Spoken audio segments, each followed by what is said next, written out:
اب کچھ ہوتا ہی نہیں پورے دیش میں, کہیں گاڑی پلٹتی نہیں, ایکسیڈنٹ ہوتا ہی نہیں, بلکہ پورے دیش میں صرف اذان ہوتی ہے. ہاں, صرف داڑھی دکھتی ہے اور ٹوپی دکھتی ہے اور برقعے دکھتے ہیں اور ہر جگہ صرف گوشت دکھتا ہے. یہ کیا ہے؟ باضابطہ ٹارگٹ کرنا ایک کمیونٹی کو, اس کو کہتے ہیں نسل کشی, جینوسائڈ. اور یہ باضابطہ ہیٹریٹ پھیلانے کے بعد پھر دوسری منزل پر یہ آتے ہیں, کس طرح سے دو قوموں کے درمیان وواد پیدا کرنا, پولرائز کرنا, اس طور پر کہ لوگوں کو بھڑکا کر کے ایک قوم کو, یہ 80% 20% یہ سب باتیں کیا ہیں, قوم کو بانٹ دینا. پھر ایک وقت ایسا آتا ہے کہ جب پوری میڈیا اپنی طاقت لگا کر نفرت کا بازار گرم کر چکی ہوتی ہے, سیاسی لوگ بھی اس میں داخل ہو چکے ہوتے ہیں, تو پھر ایک وقت ایسا آتا ہے کہ جب میجورٹی کے کئی نوجوانوں کو یہ بتایا جاتا ہے کہ یہ جو قوم ہے اس کو مارنا ثواب ہے, ان کو مارنا ثواب کا کام ہے, تو وہ بیچارے اندھا دھند مارتے ہیں کیونکہ ان کے قائدین یہ کہتے ہیں کہ ان کو مارنا ثواب ہے, پنیہ کا کام ہے, تو وہ ثواب سمجھ کر کے مارنے لگ جاتے ہیں. یہ جو جینوسائڈ نسل کشی ہوتی ہے یہ اچانک نہیں ہوتی, کئی سالوں کے بعد ترتیب دیتے دیتے یہاں تک پہنچتے ہیں. میرے عزیزوں, اب مجھے قریب سے قریب تک نظر آ رہا ہے کہ نسل کشی کی پوری پلاننگ ہو چکی اور پورے کے پورے کمیونٹی کو ٹارگٹ کرنا, اس میں کوئی کچھ نہیں کرے گا. سارا ڈپارٹمنٹ ہو یا سیاست ہو سب ایک طرف ہو جائیں گے اور تمہیں تنہا کر دیا جائے گا. اور اگر ایسا کیا جانے والا ہے جیسا یہودیوں کے ساتھ ہٹلر نے کیا, اوگانڈا میں ہوا, بوسنیا میں ہوا, برما میں ہوا, تو یاد رکھنا یہ ہماری آوازیں آواز رہ جائیں گی. پھر تم اپنے ارد گرد صرف مردے ہی دیکھو گے, اپنے بچوں کی تڑپتی ہوئی لاشیں دیکھو گے.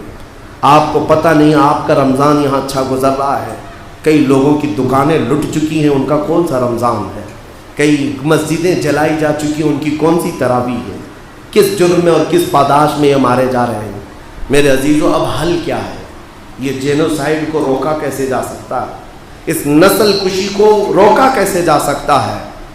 یہ اب غفلت سے اٹھنا ہوگا. تم سالوں سے سوتے آ رہے ہو, سالوں سے سو رہے ہو, اور ایک قوم پلاننگ پہ پلاننگ کر رہی ہے, منصوبے پہ منصوبے تمہیں ختم کرنے کے, اور تم چادر تانے سوئے ہو. اسی لیے شاعر نے بہت پہلے کہا تھا, جگہ جگہ کے تھک چکے ہیں تمہیں یہ ہنگامے, اٹھو نشاط لذت خواب گراں بدل ڈالو. غلط روی سے منازل کا بعد بڑھتا ہے, مسافروں رویش کارواں بدل ڈالو. اٹھو وگرنہ حشر نہ ہوگا پھر کبھی, دوڑو کہ زمانہ چال اپنی چل گیا. یہ شاعروں نے جگایا بھی تھا اور تم سے کہا بھی تھا, اب فقط شور مچانے سے نہیں کچھ ہوگا, یوں ہی ہونٹوں کو ہلانے سے نہیں کچھ ہوگا. اب تمہارے لیے حل کیا ہے؟ میں قرآن کی طرف آتا ہوں. قرآن کی طرف میں نے سب سے پہلے یہی کہا تھا, قرآن ہر زمانے کی کتاب ہے, ہر زمانے کا دستور ہے. آج کے زمانے میں ہماری مصیبتیں ہیں, ہم قرآن کے پاس لے جاتے, ہمارا حل بتا. قرآن ایک جگہ نہیں, کئی جگہ تمہیں تنبیہ کرتے ہوئے حل بتا رہا ہے. سب سے پہلا حل فرماتا ہے رب ذوالجلال, فَإِن تَنَازَعْتُمْ فِي شَيْءٍ فَرُدُّوهُ إِلَى اللَّهِ وَإِلَى الرَّسُولِ. آج اگر تمہیں کسی بات میں الجھن ہے, آ جاؤ اللہ کی طرف اور اس کے رسول کی طرف. ایک بات ہو گئی. دوسری بات رب تعالیٰ فرماتا ہے وَاعْتَصِمُوا بِحَبْلِ اللَّهِ جَمِيعًا وَلَا تَفَرَّقُوا. اللہ کی رسی کو مضبوطی سے تھام لو اور فرقوں میں مت بٹو, جماعتوں میں مت بٹو, اپنے آپس میں اختلافات کی آگ کو مت بھڑکاؤ. قرآن کا یہ فرمان تمہارے لیے رہنما اصول بن کر کے آیا. تم نے 1000 اختلافات اپنے ہاں ایسے رکھے ہیں, تمہارے تو ایک دوسرے کے سلام بند ہیں, ایک دوسرے کے مصافحے بند ہیں, فقط سلسلوں کے نام پر تو یہاں جنگیں ہیں. تو پھر اس قوم کا کیا ہوگا؟ اسی لیے کہا کسی نے متحد رہو گے تو کہلاؤ گے مومن و غازی, منتشر ہوگے تو قصتوں میں صفایا ہوگا, منتشر ہوگے تو قصتوں میں صفایا ہوگا. میں پورے ہند کے مسلمانوں کو یہ دعوت دیتا ہوں کہ آج تمہارے اتحاد کی سب سے بڑی ضرورت ہے, اس لیے کہ پرابلم سب کا سیم ہے. प्रॉब्लम सबका सेम है। मैं अपने अकीदे की इत्तिहाद की बात नहीं करता। मेरा अकीदा जो है उसकी आइडेंटिटी के साथ मैं कल भी था, आज भी हूँ, और मेरे आका सल्लल्लाहु अलैहि वसल्लम की इज्जत के साथ मैं किसी से कंप्रोमाइज नहीं करता। लेकिन अगर मुल्की मफादात और इस तरह के सियासी हालात दरपेश हैं तो फिर मोमिनीन को एक जगह पर जमा होना चाहिए। तुम्हारे सारे सिलसिले जो मदीने तक पहुँचते हैं हक हैं, सारे पीरों से वाबस्ता रहो, लेकिन मेरे अजीजों बिजलियां अब यहाँ गिर रही हैं, अब आसमान तुम्हारे सर पर आ चुका है, तुम्हें मुत्तहिद होने की ज़रूरत है।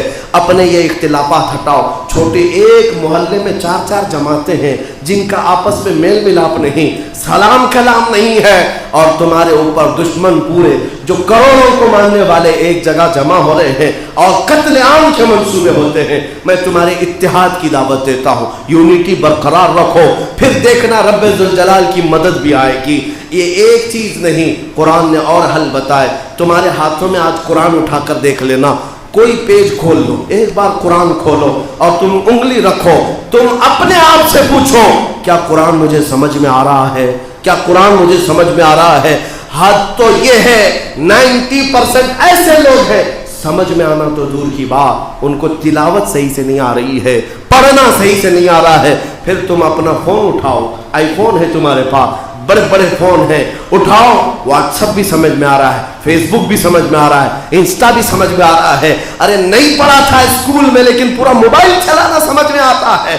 तूने इस कदर हसासियत के साथ दुनिया को इस्तेमाल करना सीख लिया, तेरे मौला के जो मैसेज तुझे आए थे वो पढ़ना तक नहीं आया, तो फिर इसकी सजा होगी, इसकी सजा होगी। मैंने एक बड़े मुफक्किर और मुफस्सिर से सुना, यहूदियों को जो सजा दी गई थी उसकी वजह क्या है। मौला ने फरमाया खुदिल किताब बिक़ुव्वा, किताब को मजबूती से पकड़ो, खुदू मा आतैनाकुम बिक़ुव्वा, हमने जो तुम्हें दिया है मजबूती से पकड़ो, और अगर किताब को मजबूती से नहीं पकड़ोगे तो फिर तुमको कौम जालिमों के हवाले कर दिया जाएगा, अंजाम के लिए तुम खुद तैयार हो, इसकी सजा भी हमें मिलेगी। तुमने कुरान को जो अपने पीछे डाल रखा है, कुरान सुनने की भी तौफीक नहीं होती, इसकी सजा तो मिलेगी।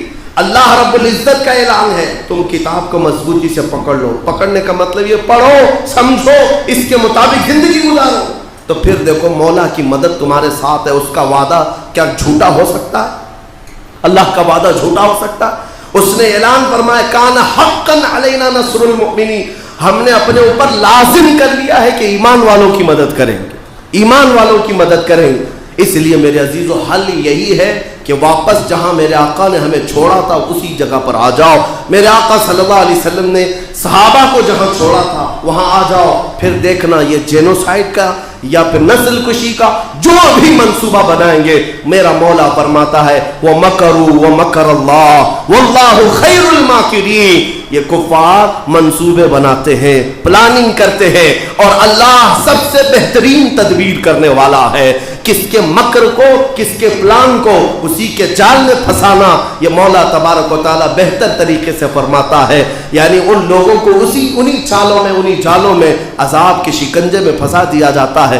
बहरहाल मेरी आखिरी बात यह है, अभी रमज़ान बाकी है, तौबा के अय्याम बाकी हैं, तौबा कर लो, अपनी ज़िंदगी की इस्लाह की कोशिश कर लो। ए नौजवानों, अगर आज भी तुम बाज नहीं आए और अब भी अगर तुम अय्याशी को ही पसंद करते हो तो फिर हमारा तुम्हारा क्या ताल्लुक है। फिर तुम जियो और फिर उन खून रेज जंगों का इंतजार करो जहां किसी की भी जिंदगी महफूज नहीं रहने वाली है। अल्लाह करीम हमें कहने सुनने से ज्यादा अमल की तौफीक अता फरमाए।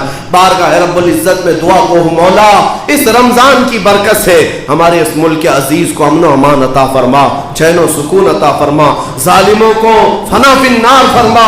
जिन लोगों ने नस्ल कुशी के प्लान और मंसूबे बनाए, ऐ करीम खुदा तू उनके मकर में उन्हीं को, उनकी चालों में उन्हीं को कैद फरमा दे। अल्लाह उनकी तदबीर को उनकी तदमीर बना दे।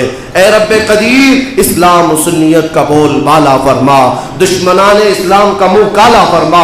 ऐ रब्बे कदीर हमने जो कुछ गुनाह किए तेरे दरबार में सच्चे दिल से तौबा करते हैं, तेरे दरबार में पलट आते हैं। मौला तू अपने दामन रहमत में हमें जगह अता फरमा, तेरे हबीब पाक के कदमों में जिंदगी अता फरमा। व सल्लल्लाहु तआला अला खैर खल्क़ी मुहम्मद व आलिहि व अस्हाबिहि अजमईन व आखिर दावाना अनिल हम्दुलिल्लाहि रब्बिल आलमीन।